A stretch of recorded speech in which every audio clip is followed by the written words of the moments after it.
ಪ್ರಧಾನಿ ಮೋದಿ 3.0 ಸಂಪುಟಕ್ಕೆ ಭರ್ಜರಿ ಸರ್ಜರಿ ಮಾಡಲಾಗ್ತಾ ಇದೆ. ಕೇಂದ್ರ ಸಚಿವ ಸಂಪುಟ ಪುನಾರಚನೆಗೆ ಕೌಂಟ್ ಡೌನ್ ಕೂಡ ಈಗ ಶುರುವಾಗಿದೆ. ಎಸ್, ಇದರ ಕಂಪ್ಲೀಟ್ ಅಪ್ಡೇಟ್ಸ್ ನೋಡ್ತಾ ಹೋಗೋಣ ಆನ್ ಅಶ್ವವೇಗ ಸ್ಕ್ರೀನ್. ದೊಡ್ಡ ಮಟ್ಟದ ಬದಲಾವಣೆಗೆ PM ಮೋದಿ ಸಿದ್ಧತೆ ಮಾಡಿಕೊಂಡಿದ್ದಾರಾ? ಸಂಪುಟದಲ್ಲಿ ಹಳೆ ತಲೆಗಳು ಔಟ್ ಮಾಡಿ ಹೊಸಬರನ್ನ ಇನ್ ಮಾಡಿ ಏನೇನು ಮಾಡ್ತಾ ಇದ್ದಾರೆ? ಹಿಂದೆ ಕೇಂದ್ರದಿಂದ ಅಧಿಕೃತ ಘೋಷಣೆ ಆಗೋ ಸಾಧ್ಯತೆ ಇದೆಯಾ ಅಂತ ಕೇಳಿದ್ರೆ ಆ ಪ್ರಶ್ನೆಗೆ ಹೌದು ಅಂತ ಇದೆ. ಕರ್ನಾಟಕದ ಸಚಿವರಿಗೂ ಶಸ್ತ್ರಚಿಕಿತ್ಸೆ, ಅಂದರೆ ನಾಟ್ ಲಿಟ್ರಲಿ ಏನೋ ಆಪರೇಟ್ ಮಾಡ್ತಿದ್ದಾರೆ ಅಂತಲ್ಲ, ಅಲ್ಲಿ ಚೇಂಜಸ್ ಮಾಡ್ತಾ ಇದ್ದಾರೆ. ರಾಜ್ಯದ ಕೆಲ ಹಾಲಿ ಸಚಿವರಿಗೂ ಕೋಕ್ ಕೊಡಲಾಗುತ್ತಾ? ಚುನಾವಣಾ ದೃಷ್ಟಿಯಲ್ಲಿ ಇಟ್ಕೊಂಡು ಈ ಸರ್ಜರಿ ಮಾಡಲಾಗ್ತಾ ಇದೆ ಅನ್ನೋ ಒಂದು ಮಾಹಿತಿ ಇದೆ. ಎಸ್ ಲಕ್ಷ್ಮಿ. ಎಸ್, ಅಂದ್ರೆ ಏನು ಸರ್ಜರಿ ನಡೆಯುತ್ತಾ? ಈ ಸಂಪುಟದಲ್ಲಿ ಯಾರಿಗೆ ಇನ್ನು ಯಾರಿಗೆ ಔಟ್ ಅನ್ನುವಂತಹ ಪ್ರಶ್ನೆ ಇಲ್ಲಿ ಸಹಜವಾಗಿ ಯಾರನ್ನ ಕರ್ಕೋಬೇಕು, ಯಾರನ್ನ ಕಳಿಸಬೇಕು. ಖಂಡಿತ ಯಾವಾಗ್ಲೂ ಅಷ್ಟೇನೆ.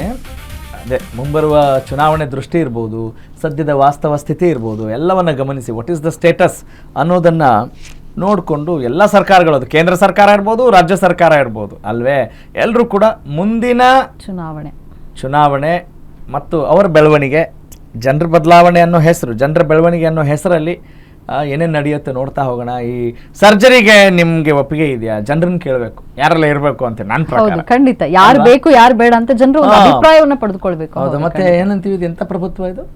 ಪ್ರಜಾಪ್ರಭುತ್ವ. ನಾವು ಅದನ್ನ ಮರೆತು ಬಿಟ್ಟಿದ್ದೇವೆ, ದಿನ ರಾಜಕಾರಣ ಅಂತ ಹೇಳಿ ಅಲ್ವೇ.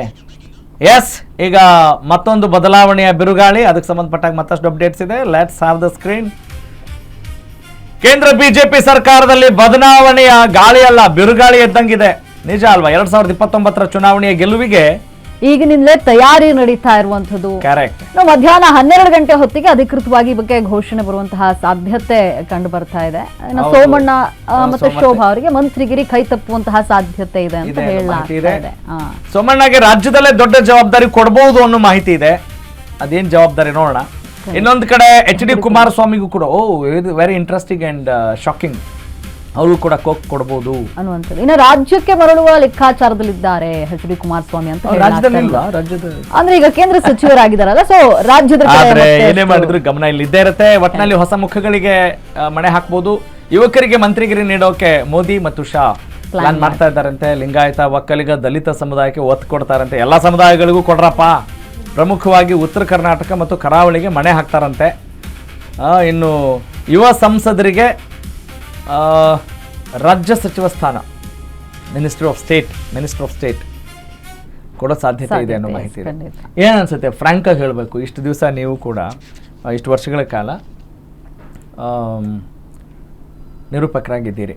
ಅಂದ್ರೆ ನೀವು ಹೇಳಿದ ಒಂದು ಪಾಯಿಂಟ್, ಆಕ್ಚುಲಿ ಪ್ರಜಾಪ್ರಭುತ್ವ ಅಂದ್ರೆ ಪ್ರಜೆಗಳ ಒಂದು ಅಭಿಪ್ರಾಯ, ಯಾವ ಸಚಿವರು ಬೇಕು ಯಾವ ಸಚಿವರು ಬೇಡ ಅನ್ನೋದನ್ನ ಜನರ ಒಂದು ಅಭಿಪ್ರಾಯ ಪಡೆದು ಸರ್ಜರಿ ಮಾಡಿದ್ರೆ ಏನ್ ಗೊತ್ತಾಗುತ್ತೆ ಅಂದ್ರೆ ಗೊತ್ತಾಗುತ್ತಲ್ಲ. ಈಗ ಏನ್ ಅಭಿವೃದ್ಧಿಗಳು ಏನಾಗ್ತಾ ಇದೆ, ಯಾರು ಮಾಡ್ತಾ ಇದಾರೆ ಅಭಿವೃದ್ಧಿ ಅನ್ನೋದು ಗೊತ್ತಾಗುತ್ತಲ್ವಾ. ಸೊ ಜನರ ಒಂದು ಅಭಿಪ್ರಾಯ ಪಡ್ಕೊಳ್ಳುವ ರೈಟ್. ನಮ್ಗೆ ಕೇಳೋಕೆ ತುಂಬಾ ಚೆನ್ನಾಗಿದೆ. ಆದ್ರೆ ನಮ್ ಜನರಿಗೆ ಹೆಂಗಾಗಿದ್ದಾರೆ, ಬೇಸತ್ ಹೋಗಿದ್ದಾರೆ. They are Fed up with the system ಅಲ್ವಾ. ಒಂದು ಈ ಮುಂದಿನ ದಿನಗಳಲ್ಲಿ ಪರ್ಯಾಯ ಶಕ್ತಿ ಬರುತ್ತಾ ಅಂತ ಕಾಯ್ತಾ ಇದ್ದಾರೆ. ಇವತ್ತು ಜನ್ಜಿ ಅನ್ನೋದು ಸಿಕ್ಕಾಪಟ್ಟೆ ಜಣಿಸ್ತಾ ಇದೆ ಅಲ್ವಾ. ಹಂಗೆ ನಾನೇನೋ ಕೇಳಕ್ ಹೊರಟೆ, ನೀವು ಮರ್ಸಿದ್ರಿ ನಂಗೆ. ಏನ್ ಮಾಡೋಣ, ಏನ್ ಶಿಕ್ಷೆ ಕೊಡೋಣ ನಿಮ್ಗೆ? ಓಕೆ, ಇರ್ಲಿ, ನೆನಪಾದ್ಮೇಲೆ ಹೇಳ.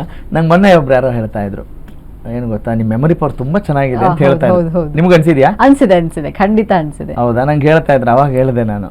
ನಂಗೆ ಕೇಳಿ, ಈಗ ಹೇಳ್ತೀನಿ. ಮೆಮೊರಿ ಪವರ್ ತುಂಬಾ ಚೆನ್ನಾಗಿದೆ. ಮೆಮೊರಿ ಪವರ್ ತುಂಬಾ ಚೆನ್ನಾಗಿದೆ. ಹಾ ಲಕ್ಷ್ಮಿ, ನಿನ್ನೆಯಿಂದ ಒಂದಿಬ್ರು ಹೇಳಿದ್ರು, ಒಂದು ನೀವು, ಇನ್ನೊಂದು ಅದು ಯಾರೋ ಹೇಳಿದ್ರು, ಮರ್ತೋಯ್ತು. ಹಂಗ ಆಗ್ತಾ ಇರುತ್ತೆ. ಅಂದ್ರೆ ನಾವು ಹೇಳೋದೊಂದು ಮಾಡೋದೊಂದು ಆಗ್ತಾ ಇರುವಂತದ್ದು ಅದು ರಾಜಕಾರಣದಲ್ಲಿ. ಯಾವಾಗ ನಾನು ಪ್ರತಿ ಸರಿ ಹೇಳ್ತಾ ಇರ್ತೀನಿ, ನಮ್ಮ ತಲೆ ಸರಿ ಇದ್ರೆ ಹೇಗೆ ಎಲ್ಲವೂ ಸರಿಯಾಗಿರುತ್ತೆ ಅಂತ ಹೇಳ್ತೀವೋ, ಆ ರೀತಿ ನಮ್ಮನ್ನ ಆಳುವಂತ ನಾಯಕರು ಸರಿಯಾಗಿದ್ರೆ, ನಮ್ಮ ಸರ್ಕಾರ ಸರಿಯಾಗಿದ್ರೆ ಎಲ್ಲ ಸಮಾಜದಲ್ಲಿ ಸುವ್ಯವಸ್ಥೆ ಬರ್ಲಿಕ್ಕೆ ಸಾಧ್ಯವಾಗತ್ತೆ. ಹಾಗಾಗಿ ಪ್ರತಿಯೊಬ್ರು ಕೂಡ ಯೋಚನೆ ಮಾಡಬೇಕು. ಓಕೆ, ಮುಂದಿನ ಸುದ್ದಿ ಏನು ಭರತ್? ಇದಕ್ಕೆ ನಮ್ಮ political correspondent Om Vivek Aditya Karlekar live ಇದ್ದಾರೆ ಅಂತ ಹೇಳ್ತಾ ಇದ್ದಾರೆ ನಮ್ಮ Bharat. Okay, yes, he is ready. ಭಾಳ ಹೆಂಗೆ ಕಾಣಿಸ್ತಿದ್ದಾರೆ ನೋಡಿ, ಹೆಂಗ್ energetic boy. Yes Vivek, very good morning. Okay, ನಿಮ್ ಧ್ವನಿ ಕೇಳಿಸ್ತಾ ಇಲ್ಲ ಸ್ಟುಡಿಯೋದಲ್ಲಿ ಒಂದು ಸ್ವಲ್ಪ. Thank you. ಹೇಗಿದ್ದೀರಿ ವಿವೇಕ್? ಫುಲ್ ಖುಷಿ ಆಗ್ತಾ ಇದೆ ಇವತ್ತು ನ್ಯೂಸ್ ಬಾಸ್ ನೀವು ಮಾಡ್ತಾ ಇದ್ದೀರಾ. ಹೌದು, ಎಲ್ಲರೂ ಟೀಮ್ ವರ್ಕ್ ಎಸ್ ಎಸ್ ಎಲ್ಲ ಮಾಡ್ತಾ ಇದ್ದೀವಿ. ಎಸ್, ನಾವು ಆಮೇಲೆ ಮಾತಾಡೋಣ, ಫಸ್ಟು ಸುದ್ದಿಗೆ ಬನ್ನಿ ಅಂತ ಹೇಳ್ತಾ ಇದ್ದಾರೆ ಭರತ್. ಎಸ್, ವೆಲ್, ಏನು ವಿವೇಕ್, ಈಗ ರಾಜ್ಯ ಸರ್ಕಾರದಲ್ಲಿ ಸಚಿವ ಸಂಪುಟ ವಿಸ್ತರಣೆಗೆ ಒಂದು ದೊಡ್ಡ ಗಜಪ್ರಸವ ಆಗ್ತಾ ಇರೋದು ನಾವು ನೋಡ್ತಾ ಇದೀವಿ. ಇನ್ನೂ ಏನೇನು ಬದಲಾವಣೆ ಆಗುತ್ತಾ ಅಂತ ಜನರಿಗೆ ಭಯ ಇದೆ. ಅಂಥದ್ರಲ್ಲಿ ಈಗ ಈ ಕೇಂದ್ರ ಸರ್ಕಾರದ ಸಂಪುಟ ಸರ್ಜರಿ ಎಷ್ಟು ಮಹತ್ವ ಪಡೆದುಕೊಳ್ತಾ ಇದೆ, ಏನೇನು ಶಾಕಿಂಗ್ ಆಗುತ್ತೆ. HD ಕುಮಾರಸ್ವಾಮಿ ಅವ್ರಿಗೂ ಕೂಡ ಸಚಿವ ಸ್ಥಾನದಿಂದ ಕೊಕ್ಕೊಡೋ ಅನ್ನೋ ನ್ಯೂಸ್ ಇದೆಯಲ್ಲ, ಅದು ಕುಮಾರಸ್ವಾಮಿ ಅವರಿಗೆ ಪ್ಲಸ್ ಪಾಯಿಂಟಾ ಮೈನಸ್ ಪಾಯಿಂಟಾ? ಎಸ್ ರಾಘವ್, ಈಗಾಗಲೇ ಏನು ಕೇಂದ್ರದಲ್ಲಿ ಸಚಿವ ಸಂಪುಟ ವಿಸ್ತರಣೆ ಆಗಬೇಕು ಅಂತೇಳಿ ಕಳೆದ 2-3 ತಿಂಗಳುಗಳಿಂದ ಕೂಡ ಕೇಳಿ ಬರ್ತಾ ಇದೆ. ಅದರಲ್ಲಿ ಕೂಡ ಈಗ ಪ್ರಮುಖವಾಗಿ ಮತ್ತೆ ಮುನ್ನೆಲೆಗೆ ಬಂದಿರತಕ್ಕಂಥದ್ದು ಚರ್ಚೆ, ಅದು ಕೂಡ ಇಂದು 12 ಗಂಟೆಗೆ ಸಚಿವ ಸಂಪುಟ ವಿಸ್ತರಣೆ ಆಗುತ್ತೆ ಅಂತ. ಈ ಹಿಂದೆನೇ ಒಂದು ಅಂತಿಮ ಲಿಸ್ಟ್ ಅನ್ನ ಕೂಡ ರೆಡಿ ಮಾಡ್ಕೊಂಡಿದ್ರು. ಅಮಿತ್ ಶಾ ಹಾಗೂ ನರೇಂದ್ರ ಮೋದಿ ಇವರೆಲ್ಲ ಸೇರಿ ಒಂದು ಅಂತಿಮ ಪಟ್ಟಿಯನ್ನ ಕೂಡ ರೆಡಿ ಮಾಡಿದ್ರು. ಈ ಬಾರಿ ಯಾರು ಕ್ಯಾಬಿನೆಟ್ ನಲ್ಲಿ ಇರಬೇಕು, ಯಾರಿಗೆ ಕೈ ಬಿಡಬೇಕು ಅನ್ನೋ ಒಂದಿಷ್ಟು ಲೆಕ್ಕಾಚಾರದ ಪಟ್ಟಿಯನ್ನ ರೆಡಿ ಮಾಡಿದ್ರು. ಆದ್ರೆ ಯಾಕೋ ತಡ ಮಾಡಿದ್ರು. ಈ ಬಾರಿ ಅಧಿವೇಶನ ಮುಗಿಸಿ ಮುಂದಿನ ಬಾರಿಗೆ ಮಾಡೋಣ ಅಂತ ಹೇಳಿ ತಡ ಮಾಡಿದ್ರು. ಆದ್ರೆ ನಿನ್ನೆಯಿಂದ ಮತ್ತೆ ಮುನ್ನೆಲೆಗೆ ಬಂದಿದೆ ಈ ಚರ್ಚೆ.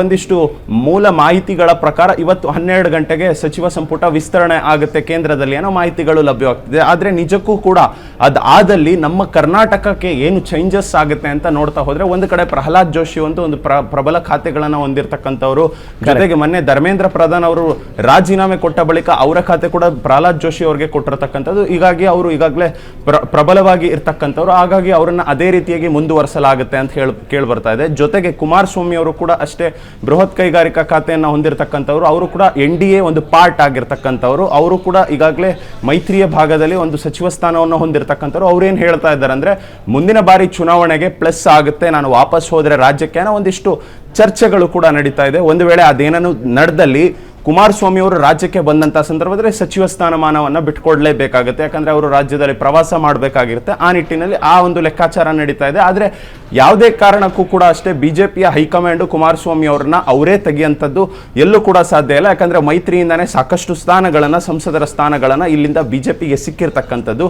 ಹಾಗಾಗಿ ಕುಮಾರಸ್ವಾಮಿ ಅವರಿಗೆ ಕೊಡುವಂತ ಚಾನ್ಸಸ್ ಇಲ್ಲ. ಕುಮಾರಸ್ವಾಮಿ ಅವರೇ ಒಂದು ವೇಳೆ ಕೇಳ್ಕೊಂಡ್ರೆ ಮಾತ್ರ ಕುಮಾರಸ್ವಾಮಿ ಅವರನ್ನ ಕೈ ಬಿಡುವಂತ ಚಾನ್ಸಸ್ ಇರ್ತಕ್ಕಂಥದ್ದು. ಜೊತೆಗೆ ನಿರ್ಮಲಾ ಸೀತಾರಾಮನ್ ಅವರು ಪ್ರಬಲ ಖಾತೆಗಳನ್ನ ಹೊಂದಿರತಕ್ಕಂಥವ್ರು. ಅವರನ್ನು ಕೂಡ ಅವ್ರು ಈಗಾಗಲೇನು ರಾಜ್ಯಸಭಾ ಸದಸ್ಯರು ಕೂಡ ಆಗಿರ್ತಕ್ಕಂಥದ್ದು. ಅವರನ್ನ ಅದೇ ರೀತಿಯಾಗಿ ಉಳಿಸ್ಕೊಳ್ತಾರೆ, ಸಚಿವ ಸ್ಥಾನ ಮತ್ತೆ ಕೊಡ್ತಾರೆ ಅಂತ ಚರ್ಚೆ ಆಗ್ತಾ ಇರ್ತಕ್ಕಂಥದ್ದು.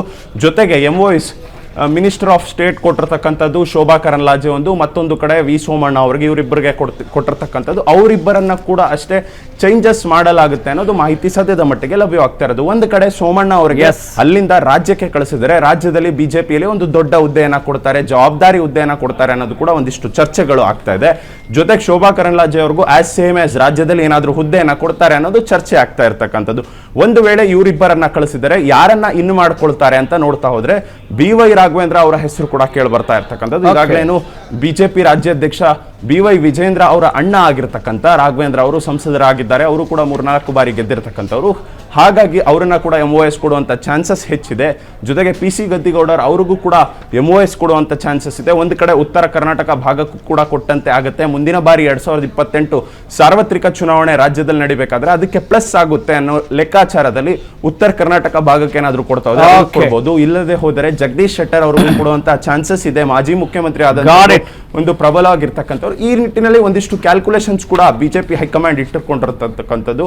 ಆದ್ರೆ ನಿಜಕ್ಕೂ ಕೂಡ ಈ ಪ್ಲಾನ್ ಅನ್ನ ಇವತ್ತೇ ವರ್ಕೌಟ್ ಮಾಡ್ತಾರಾ ಅಥವಾ ಈ ಬಾರಿಯ ಅಧಿವೇಶನ ಆದ ಬಳಿಕ ವರ್ಕೌಟ್ ಮಾಡ್ತಾರಾ ಅನ್ನೋದು ಸದ್ಯದ ಮಟ್ಟಿಗೆ ಇರ್ತಕ್ಕಂಥ ಕುತೂಹಲ. Raghav, got it. Thank you so much Vivek. ಧನ್ಯವಾದ ತಮ್ಮೆಲ್ಲ ಮಾಹಿತಿಗೆ. ಹಾಗೆಯೇ ನೆಕ್ಸ್ಟ್ ಬುಲೆಟಿನಲ್ಲೂ ಕೂಡ ಇದ್ರ ಬಗ್ಗೆ ಮತ್ತಷ್ಟು ಲೇಟೆಸ್ಟ್ ಅಪ್ಡೇಟ್ಸ್ ಇರುತ್ತೆ. ಹಾಗಾಗಿ stay tuned. Ashwavega news. Okay, ಏನು ಯೋಚನೆ ಮಾಡ್ತಾ ಇದ್ರಿ ಅವರು ಲೈವ್ ಚಾಟ್ ಕೊಡುವಾಗ? ಅದೇ ಅವ್ರು ಹೇಳ್ತಾ ಇದ್ರಲ್ವಾ, ಮುಗಿಸ್ತಾರೆ ನೆಕ್ಸ್ಟ್ ಸುದ್ದಿ ಹೋಗೋಣ ಅಂತ. ಇಲ್ಲ ಅಂದ್ರೆ ಏನ್ ಹೇಳ್ತಿದ್ದಾರೆ, ಅವ್ರಿಗೆ ಏನ್ ಅಪ್ಡೇಟ್ಸ್ ಇದೆ ನಾವು ತಿಳ್ಕೊಬೇಕಲ್ಲ. ನಾನೇನು ಯೋಚನೆ ಮಾಡ್ತೀನಿ ಕೇಳ್ರಿ. ಹೇಳಿ, ನೀವೇನು ಯೋಚನೆ ಮಾಡಿ? ನಾನೇನು ಯೋಚನೆ ಮಾಡ್ತೀನಿ, ಯಾರು ಬದಲಾವಣೆ ಆಗ್ತಾರೋ ಬಿಡ್ತಾರೋ, ನಮ್ಮ ಜನರ ಪರಿವರ್ತನೆ ಆಗೋ ಒಂದು ಸಣ್ಣ ಇಂಟೆನ್ಷನ್ ನಿಮ್ಗೆ ಇರ್ಲಪ್ಪ ದೇವ್ರೆ ಅಂತ ಅಷ್ಟೇ ಕೇಳ್ಕೊಳ್ಳೋದು. ಓಕೆ.